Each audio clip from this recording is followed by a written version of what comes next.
Okay guys, today we're gonna do a different kind of video. This is more gonna be like a criticism on Netmarble's part, not global but just like Netmarble in general, like the people who make Grand Cross. The main factor for this that we're going to be discussing is the glue eaters, this absolutely unbalanced piece of crap. But before we begin, do subscribe to my channel. I would love to hit 19,000 subs anytime soon, and do leave a like on the video to prove to me that you are not a bot. So yeah, the glue eaters, you know, this team is clearly the most popular team in the entire game. It doesn't matter if you're a whale, dolphin, free to play.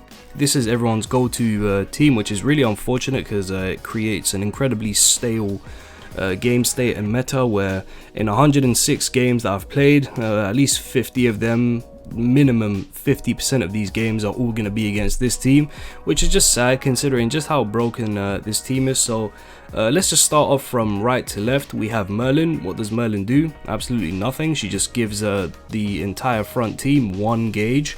That's pretty much all you need. Some people do like to run Death Pierce if they run a more aggressive version of the glue eaters where they're not focused too much on ult rush but they want to do damage with their Lost Vein.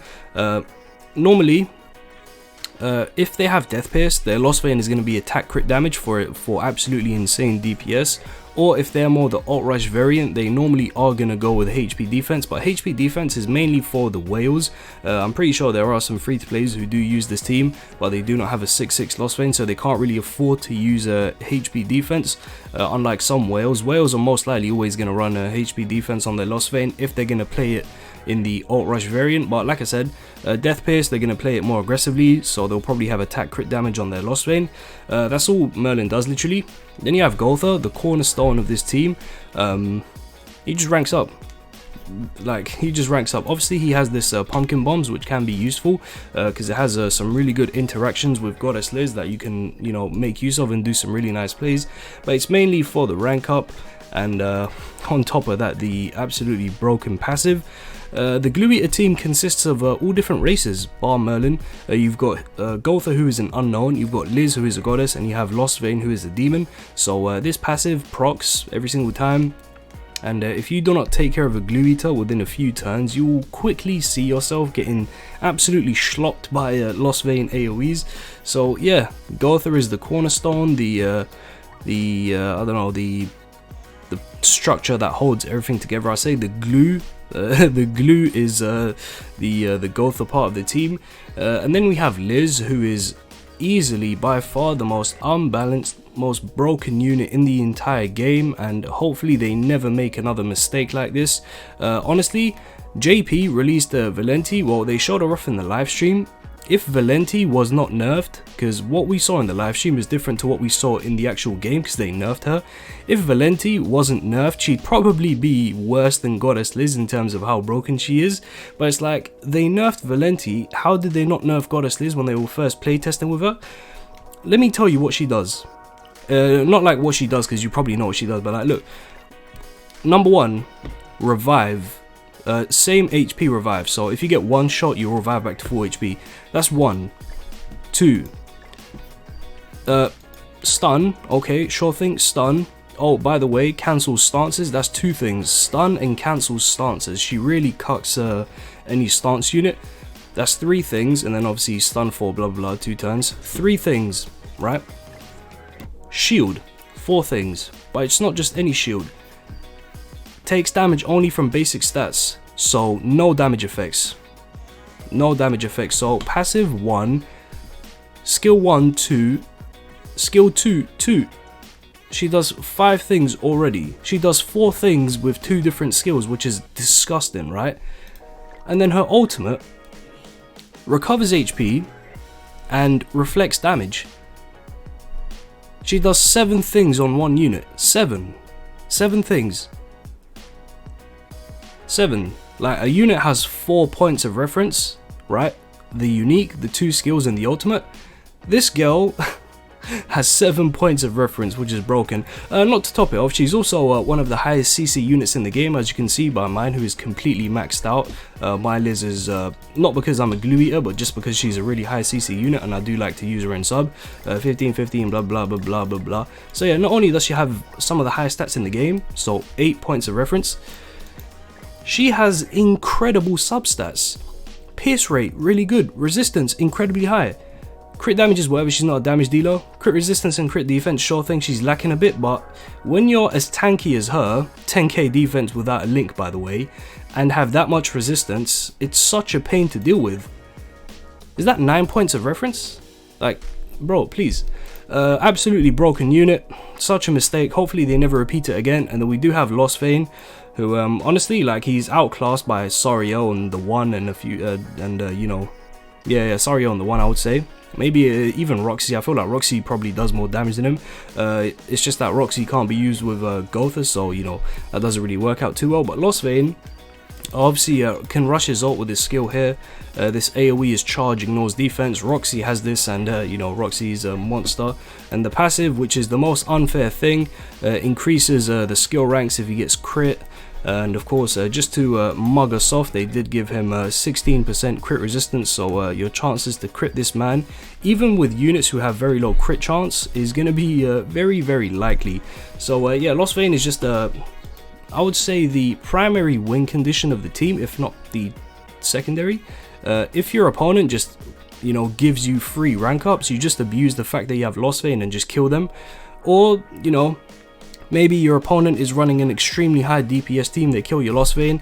Well, you can rely on your Gotha and Liz to just stall out your opponent to a point where, you know, your Gotha or your Liz will be able to just kill them with Gotha's ultimate. Or maybe if the opponent just doesn't have an answer to, you know, Liz's stunning, shielding, healing with ultimate, yada yada, they might just kill themselves by attacking into you.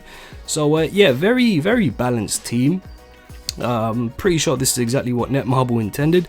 It's like, because of this, a lot of teams, a lot of fun teams, potentially fun teams that we could use in the game, we'll just never be able to use because the entire meta is just this team, and it has been that way for a few months. Actually, for a few months since Liz released or something like that. I don't know who we got first, Gotha or Liz. We got Gotha before Liz. So yeah, the moment Liz touched down, this was the meta team, and Liz came out in November. So you know, 3 solid months of this garbage, which is just, you know, it's just not fun. But yeah, how do you deal with this team? Well, if you do not have a team that has incredible DPS, like to the point where you can actually just take out units incredibly fast, taking off revive is one thing. You know, by the time you take off revive, it could already be too late, and that's the case with a lot of teams. And then 2, it's like, are you ready for the crackback? It's like, if you take care of Liz or you take care of Gotha, then you have Lost Vein to deal with. If you take out Gotha, you still have Lost Vein and Liz, which is not good whatsoever. If you take out Lost Vein, you still have Liz and Gotha to deal with, which, to be fair, when this team does get down to Gotha and Liz, it does become really hard for them to win. You're just preying on RNG to stall out. But yeah, if you're not running like a full DPS team, tank teams, they just don't do well. I mean, to be fair, the exclusion to that is the Tarmiel Estarossa team. They do actually do really well because of Estarossa's commandment and Tarmiel's taunt and Gotha's gauge removal. So besides that team, any other tank team really doesn't do well. Alt Rush team is like, you know, you being serious? This is literally the pinnacle of Alt Rush until we get Assault Meliodas. So it's like, there's just not really too much place to have fun. You have to be a whale to even stand a chance at having fun. A free-to-play can't have fun. If if a free-to-play doesn't use this team, they're gonna struggle. You know, even me as a whale, I'll lose to free-to-plays using this team because I'm not using like a meta team. So it just sucks. What else did I want to say about the RNG with this team? Because this team is notorious for having broken RNG. You have 6 cards. The worst card you could possibly draw is Gotha debuff.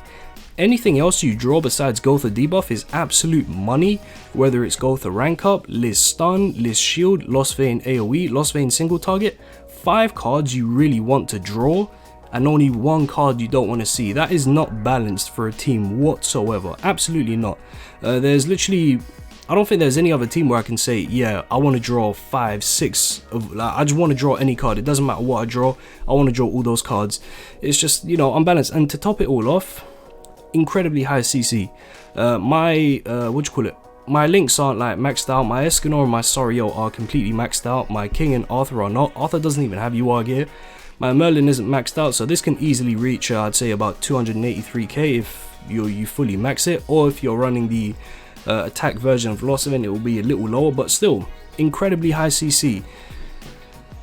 This is why you need to play test your games, Netmarble. You need to actually, you know, look at what units do and ask yourself if this is actually acceptable, because this is gonna change. Like, this team changed the meta forever, bro. You really can't have fun.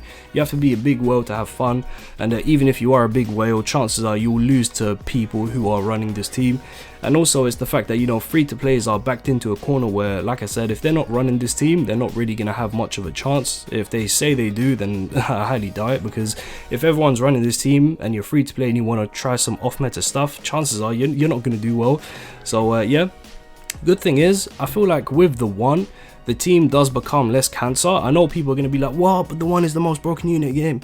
Yeah, but it's like, the one doesn't punish you for attacking him. Like, Lost Vein punishes you for even attempting to attack him. So it's just like, how fair is that, bro? Like, I can't even attack my opponent without being punished. That's not balanced at all. Not to mention the fact that, you know, Liz shield basically counters like 90% of the units in the game. The only reliable way to actually deal with Liz shield is having Ludo, which is why Ludo is very important in countering this team, because he really does deal with that shield. And yeah, I mean, obviously on JP, Valenti does a really good job at screwing this team over, but that's you know, that's a unit for another day. We probably won't be getting that anytime soon. So yeah, Netmarble, please, for the love of God, don't ever release a unit like Goddess Liz.